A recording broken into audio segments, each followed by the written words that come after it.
بسم الله الرحمن الرحيم.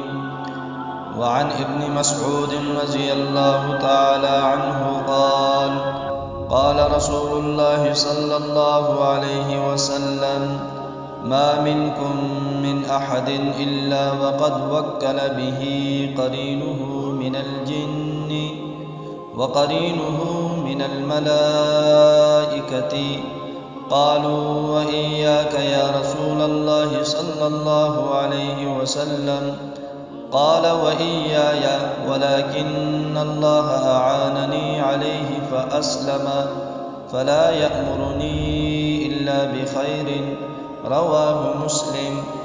وعن ابن مسعود رضی اللہ تعالی عنہ قال حضرت عبداللہ بن مسعود رضی اللہ تعالی عنہ سے روایت ہے، فرماتے ہیں قال رسول اللہ صلی اللہ علیہ وسلم کہ رسول خدا صلی اللہ علیہ وسلم نے ارشاد فرمایا: ما منکم من احد الا وقد وکل به قرینہ من الجن وقرینہ من الملائکۃ، کہ تم میں سے کوئی آدمی ایسا نہیں ہے کہ جس کا ایک ساتھی جنوں میں سے اور ایک ساتھی فرشتوں میں سے مقرر نہ کیا گیا ہو۔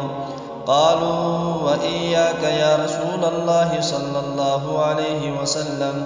صحابہ اکرام رضوان اللہ تعالی علیہم اجمعین نے عرض کیا: اے اللہ کے رسول صلی اللہ علیہ وسلم، کیا آپ کے ساتھ بھی ایسا ہی ہے؟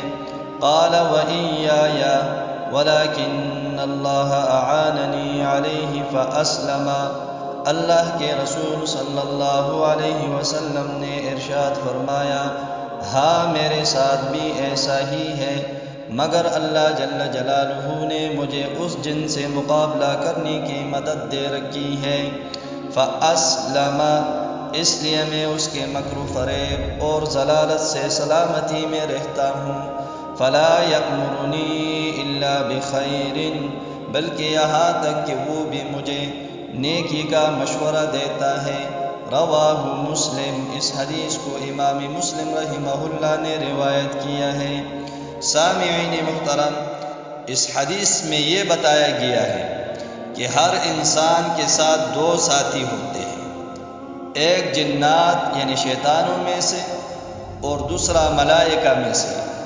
فرشتہ نیکی، بلائی، خیر اور اعمال صالحہ کی طرف رہنمائی کرتا ہے اور انسان کے دل و دماغ میں اچھے اچھے خیالات ڈالتا ہے اور اس کا نام ملہم ہے، اور شیطان انسان کو اعمال سیئہ پر لگا دیتا ہے اور انسان کے دل و دماغ میں فاسد خیالات، برے تصورات اور وسواس ڈالتا ہے، معصیت اور نافرمانی کا جذبہ پیدا کرتا ہے، اس کا نام وسواس ہے۔